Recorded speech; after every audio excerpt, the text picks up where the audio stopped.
Readers Entertainment Radio presents Booklights with your host, author Lisa Kessler. Booklights, where we're shining a light on good books.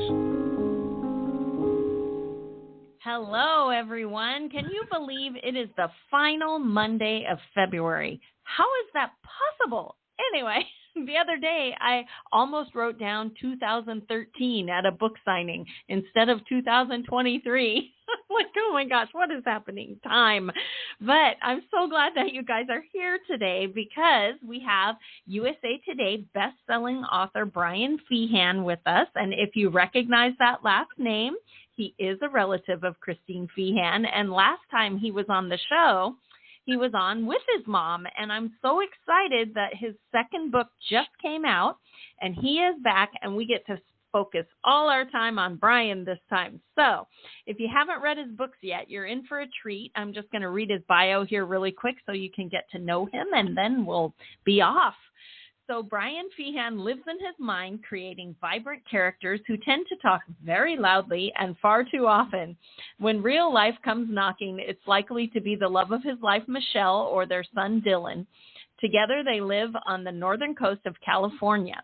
Brian is fascinated by both the written word and learning new subjects. He is always up for a laugh, a game, or a drink with friends and family. He is also the son of #1 New York Times bestselling author Christine Feehan, who started his training to become an author before he was even old enough to walk. And I will put a link to his website right there on the Blog Talk site. So if you're listening live or listening later, you can check that out, sign up for his newsletter. And I don't want to delay anymore. Brian, are you there? I am. Hi, Lisa. Thanks for having me. Hi. It's great to have you back. I'm so excited about your new book. So Harmony of Lies just came out, right? It did. It has been one crazy week. It came out on Tuesday, and it's been this nonstop, like, roller coaster of celebration. Yay. Well, that's always fun. So this one, I think, is this an ongoing series or is this the end? Is this just a duology? No, this is an ongoing series. And the way I Yay. write and sort of the way I built this world was like, I don't know when it's going to end. Okay. Honestly, that's the books that I love, is series that just get bigger and bigger, and, you know, you get to live with those characters longer and longer. And, you know, personally, like, I'm still upset about Harry Potter being over, you know, like, I want the next book, you know, and like what Nora Roberts has done with the Death series, I believe Encore just came out, and I'm reading that. That's fantastic. Like, what she does there and what my mom has done and so many others have done, that style is what I love, is to be able to really sink my teeth into. Yeah, I was going to say your mom's Dark series, I've lost count how many books, but there is a lot. So you've got good training there for an ongoing series. Yeah, I do. Yeah, my mom is amazing. And the Dark series particularly, all of her series actually, you know, I really love. And the Soldier ones, you know, Soldiers with Superpowers. Is great. Yeah. Yes. Ooh. Love that one too. Well, for Harmony of Lies, this new book that just came out, can people drop in there or should they go back and read book 1 first? Yeah, it's really up to the individual reader. It's really up to, you know, whoever you are and how you want to experience the story. Harmony of Fire sets it off. It sets off the story and it goes. And that really sets the foundation for the entire world. Harmony of Lies was written as a standalone as well, even though it takes place 3 weeks after Harmony of Fire ends. So what I say is it's really up to you. If you want the full context, then go get them both. But if you just want to, like, get the latest book out and start there, then jump into Harmony of Lies, and you can talk with everybody about it, and then you can jump back into Harmony of Fire and go that way if you want. So, you know, dealer's choice. Okay. And is this the same couple every book or a different couple every book? Allison and Owen series, it's the same couple. And it's really interesting to me, the complexities of writing that style, you know. Yes. when you have just a brand new couple, there is this sort of same story of they meet, oh, they don't get along, oh, they figure it out and they come together. And yeah, I know, I just made that really quick and easy. It's not, and every one of those stories is complicated and complex and intriguing. However, when you get to write a series with the same couple, you have to, they have to have more layers, because every book you need to discover more and more about them. And right. That complexity is something that I wanted to go forward with and to experience, and then also share that with all the readers out there. So that's why we call it the Alice and Owen series, or A+O. I love it. And can you tell everybody kind of what this is about? It's I love your world building. It's very unique. So do you want to tell everybody about, what's the backstory of these books? I would love to. So, you guys, no joke. I'm, my mom's the New York Times bestseller with over 100 books. I got 22 years of watching her entire career. I've read thousands of romance novels, and I wanted to write my own. And I wanted to write in paranormal romance / urban fantasy. And what I wanted to do is I wanted to introduce a brand new world, something that nobody else has ever written about. Now, maybe somebody has, and I somehow missed that, and that's cool. That happens. But, that's what I threw everything into, was creating a brand new world in the paranormal, urban fantasy, romance genre. And it really mixes music and magic. And so that was sort of the foundation of, these artists that have to see the world their way and refuse to be boxed in. Instead, they challenge the idea of, how we live, and they push themselves to create unbelievable moments. And so that's sort of the foundation, and that's sort of the world that I built the Alice and Owen series around. And can you give us a little... bunch more stuff in there. Right. Well, and it's hard because I don't want to do spoilers, but are they solving crimes together, or are they in danger, or how does that all unfold? Yeah, so what it is thank you so much. That's a great question. So Owen is a musician with a serial energy inside of him, or the power of creation inside of him. And when he taps into that music and that power, and he creates with it, he can do some pretty incredible things. Alice is also a serialist, so she has the same ability. And there's other creatures out there called the We, who are born with this, that are not human. And the problem is they need that ethereal energy. So there's always this conflict of the We trying to get some of what they have, and they'll do anything that they can to survive. But also, it's sort of this shadow world, it's paranormal. So just like vampires or werewolves, it's the shadow world with its own set of rules, obligations, and justice that Owen and Alice as humans have to figure out how to survive in, along with Owen and all of his bandmates and stuff, because they have so much that other people want. And those people are willing to do whatever they can to take it.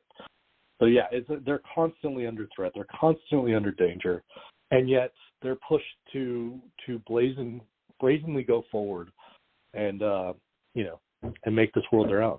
So love it. And if that makes any sense at all.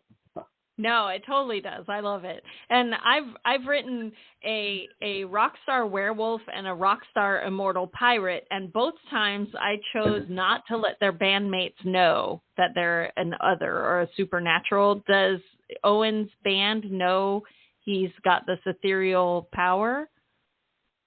Yeah, so the way it works is Owen has gone around and collected a number of musicians that all have the same ability that he has.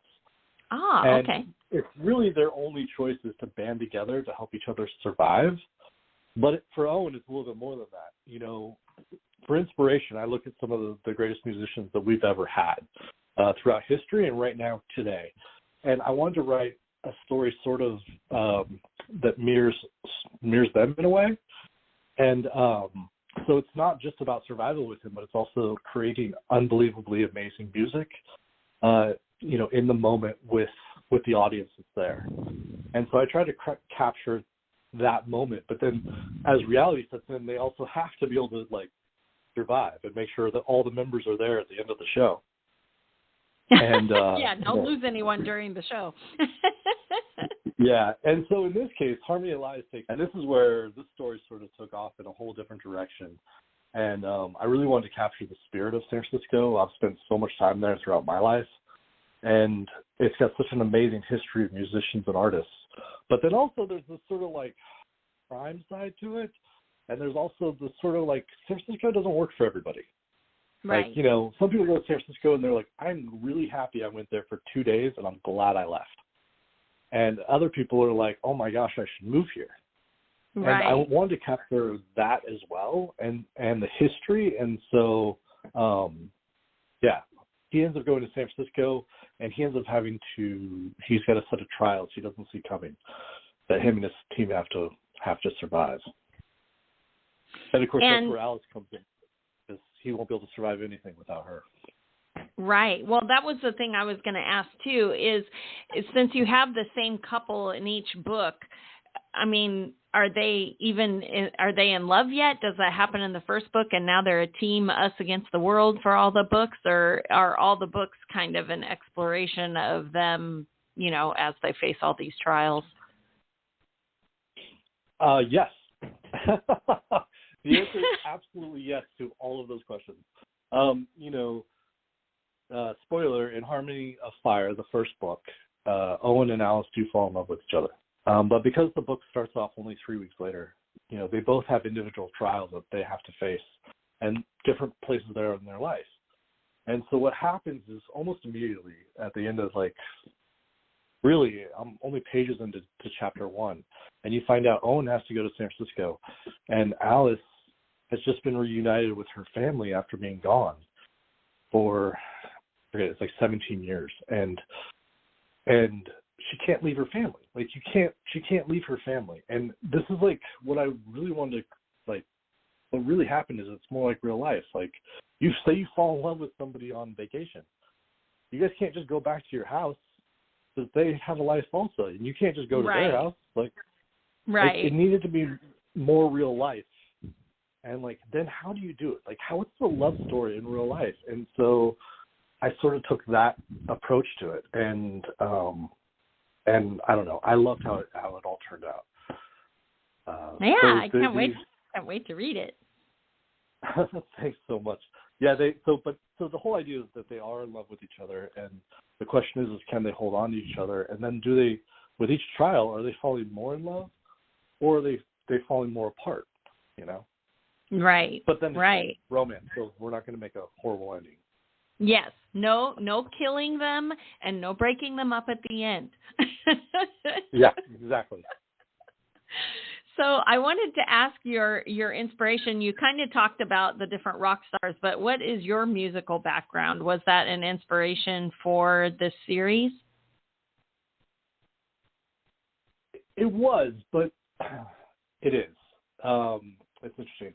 When I approach a story this large and when I want to build a whole series, there's a percentage of it that's about me, and there's a percentage of it that's about my best friends, and there's a percentage of it that's just about everybody I've ever met in my life or imagined out there. And so when I write music, I try to connect it with everybody. And, different moments definitely have different inspirations. For me, I was a dancer. So obviously I think music plays a big role in everybody's life, personally. Depending on what's going on, all of a sudden you'll connect to a song, or your best friend will connect to a song, and next thing you know, you're dancing with them, or listening to it in the car with them all the time. Or you have kids and they connect to a song, and next thing you know every single word, even if you're not somebody who's going to sing it out loud. And I wanted that same kind of connection and creativity in this series. And,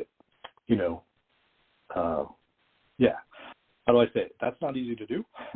And no, it's not. It's been really fun to do. And then I mentioned I was a dancer, so that's a whole other part of my life where for many, many, many years I was surrounded by music, 12 hours a day. Right. So seven days a week. So Well, I have to ask, yeah. too, will dance become a part of the series since that's such a big part for you? Currently, I mean, currently I don't have plans, but that said, I'm sure, of course, it will be. Now that I've planted that plot bunny. Yeah. Yeah, exactly. No, my writing style is to keep everything like wide open and then let the characters drive the story. So, if Owen wants to dance, they're going to dance. If Alice wants to dance, they're going to dance. If side characters want to dance, they're going to dance. If my villain wants to dance, he's going to dance or she's going to dance. And after that, or if I can feel that the reader wants that moment, that connection, then I would say that could influence things. So. Nice. And so you kind of touched there on liking to leave it wide open, but what's your writing process look like? Are you plotting your way? Are you pantsing your way through it? How does it work for you? Pantsing. I call it writing A to B is how I call it, because pantsing, that sounds like we're in middle school. We're just, well, by the seat of your pants. Yes, by the seat of your pants, you don't have a plan. A plotter is the very first person who ever mentioned pantsing. Can I just put that out there? I'm a plotter. I plot things down, but what do those guys over there do? They live by the seat of their pants. Who knows? Right. For me, man, it drives me nuts when characters break character in the middle of the story. Like, for example, a cop doesn't have his gun on him. Mm-hmm. Guess what, guys? Cop always has his gun on him. Mm-hmm. And, it just doesn't work. But, I write discovery writing. I write point A to point B, and that allows me to have really rich characters, or at least in my opinion, that's what I aim for. And, so that's what I do. I like calling it discovery writing. I am also a pantser, and I tend to call it writing without a net, because you sort of have to be fearless. And at times I wish I was a plotter, but for me, that's where the thrill is of writing, is that I want to know what happens next. That's what gets me back to the computer. So if I do too much thinking ahead, I lose all my impulsion on the story. I can't move it forward because my brain feels like, well, we already know that story. And I'm like, no, we need more words. So I try not to let myself plot too far. I usually know the end of the book, but I don't know how I'm going to get there. And that adventure is what keeps me, at the keyboard. Do you feel like that? Is it like a movie in your head and you want to see what happens next? How does it work for you? It is, although it's more like 30 movies in my head overlaid at the same time. Because each one is, you're figuring it out. Each one has their own layer of like, well, I could go left or I could go right. And an easy way to say that is, for the reader out there, or anybody listening, you listen to a joke in one kind of mood you're in, you're going to laugh really hard. Another kind of mood you're in, you might just laugh lightly. And a whole nother mood, you won't even hear it because you're so deep in your thoughts that you don't even hear the joke. And the characters are the exact same way, and so you kind of play through and you're like, what mood would they be in, depending on what's going on and what's happening. And it's never a clear cut, this is who they are, this is exactly perfect. Instead, it's like, well, they are this, but then they're also this. So what part of them is present right there in that moment? And so that's when the layering comes over the top. And yeah, my favorite thing to do is, I fully believe that if you write your characters into a corner and you don't know how to get out of that box, then your reader will never see it coming. Exactly, because we don't see it coming. Right, and you can't telegraph something that you don't know is coming up. Right. So that can create these magical moments. The problem is actually on the writer's side. It's like, right. The only thing to do is to all of a sudden get up away from your keyboard going, I have no idea how I'm going to do this. Right. How are they going to get out of this situation? And let's start figuring it out. Yeah, that for me, that's the real magical moment part, is when something comes together that I had no idea was going to happen. And you're right. Sometimes you have to get up and go fold laundry, and then all of a sudden something comes to you and you're like, oh, so for me, that's the exciting magic of writing. And it doesn't happen all the time, but I love unicorn books where, it just constantly, you're addicted to the story and you can't stop because it keeps surprising you. And that, for me, that's the best part of, that's the most fun of writing. Yeah, me too. And then it also lends itself, for me, I'm like, I don't know. I've got this tremendous respect for all readers, and yes. I just go like, I want to deliver them something that they've never read before, and so, maybe it's my mom that started putting in my brain from an early kid. It's like we'd watch TV and she'd be like, all right, who do you think, she played like the Clue game or the Sherlock Holmes game. Okay, who do you think the killer is, Brian? Or what do you think is going to happen next? And then she'd tell me what she thought, and of course she'd be right, like all the time. And I was a kid and I had no clue. But before you know it, I was playing that game too. And then before you know it, I was getting it. And now you fast forward, and it's like I think all of us readers out there, we can guess usually what's going to happen. Most times now we've had so many stories, and so like we've just witnessed so many things that there's less and less new, and so I reach for that, even if I've got to bang my head against the wall a lot. Yeah. Well, that kind of ties into my next question. I was going to ask about your mom's influence on your writing. Like, is your writing style, does she write the same way, just from A to B, or is she a plotter and you're the opposite? I remember when I got to moderate a chat with Anne Rice and Christopher Rice, and it was so funny to me because Anne Rice just writes whatever and no plot, and Christopher Rice was like, I have to have a plot and I have to rewrite it and I have to. So his process was opposite of his mom's, which surprised me because I just assumed that it would be same. How is it for you? So first of all, the fact that you get to do that with Anne Rice and Christopher Rice, I know, oh my right? Gosh, right? Oh my gosh, I was geeking out. Oh my goodness, but it was the best. Yeah. But they were delightful. But do you feel like your mom influenced your process, or are you completely opposite? Well, we do have the same. We both are, discovery writers. So or pantsers, however you want to say it. And right. So that's exactly the same. So, but I personally think how you write is sort of how your mind likes things. Right. I don't think anybody gets to choose which way they write. In fact, you kind of have to discover which way you write, because if you try the wrong way, you can't I agree. write. Right. And even discovery writing, there's a point in the process where we have to sit down and go, okay, wait, how many chapters do we have left? Let's make sure we're arcing back towards that home run hit we want right at the end. And even if we're not sure exactly how it's going to all go down, we have to start, pointing the plane in the right direction of the landing. Yes. So,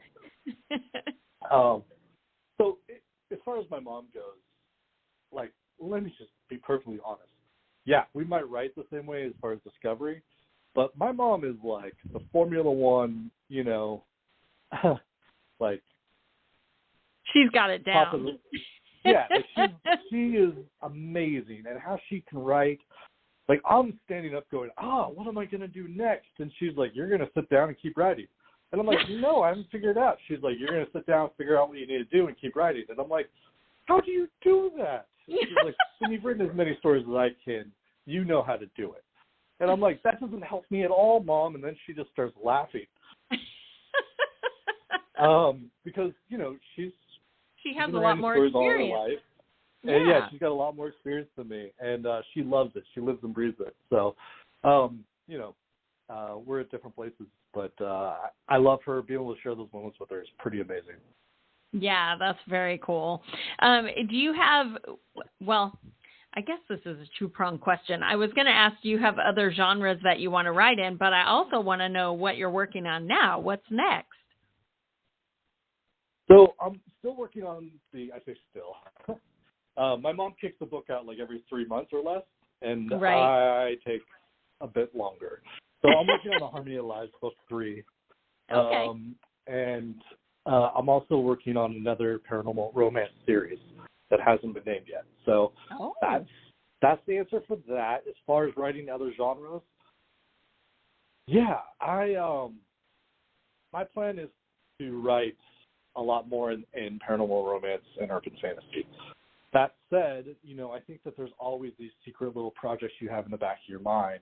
Right. Everything from writing scripts, like I've got a romance for a script in the back of my head I've started. Just I play with it, 2:00 in the morning.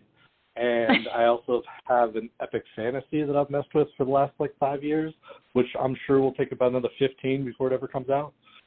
So, you'll be a George R.R. Martin. Yeah.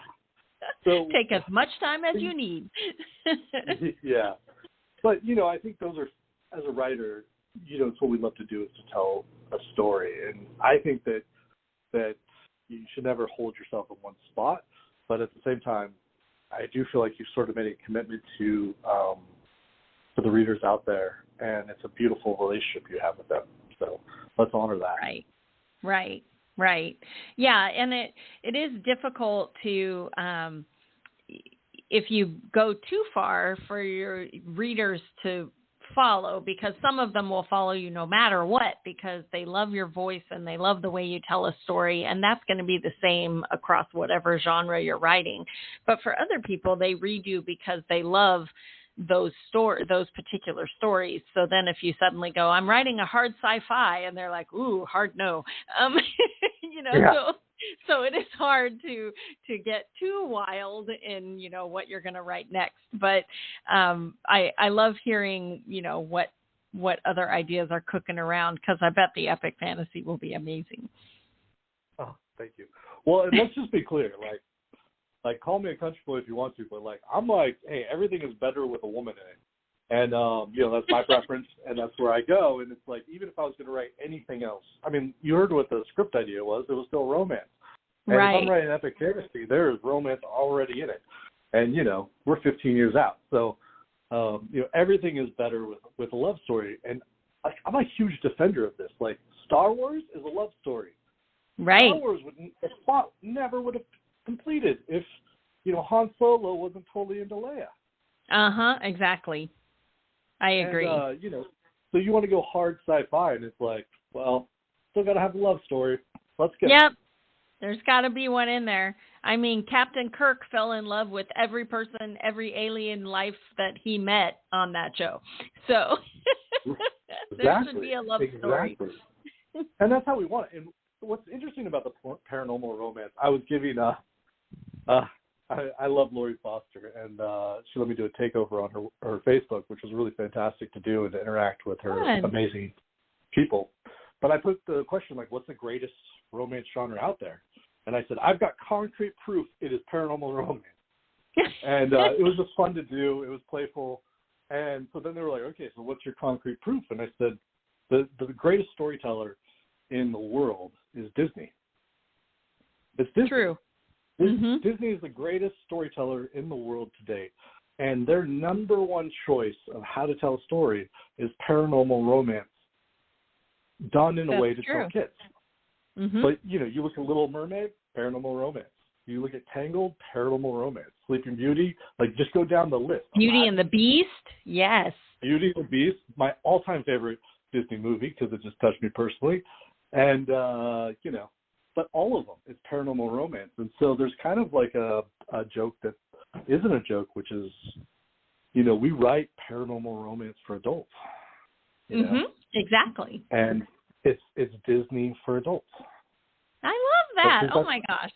I love that. I'm gonna start passing that around, because I think that is very true and insightful.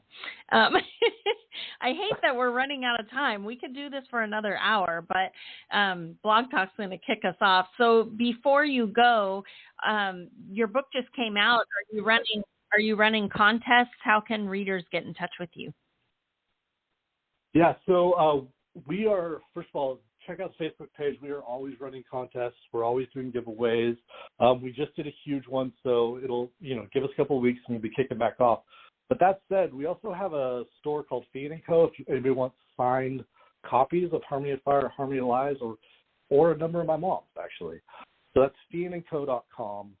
Check out the Facebook page, Brian Feehan, author, and of course there's a newsletter for any kind of updates. And yeah, we, because my mom and I are so interconnected, we do so much social media together and everything else. And, we just try to make it fun and exciting. And, if nothing else, we're really happy as the day starts and we're really happy as the day ends. So. I love that. Okay, well, everybody go grab your copy of Harmony of Lies. Please do it, because that is what tells a publisher that they want the series to continue. So to all of you readers who say, I will wait for the whole series to come out before I buy it, please don't. Run and buy that book so that there can be even more books in the series, okay? Thanks so much for being here, Brian. It was great to have you on. Lisa, thank you so much. And you got to tell me more at some point about your werewolf rock star. I got to hear more about that. Yes. Oh my gosh, we'll talk. Talk to you later. Right. Thank you so much. Okay. Bye-bye. Thanks for joining us on Booklights. Be sure to connect with us at www.readersentertainment.com for articles, blogs, videos, and podcasts that matter to readers.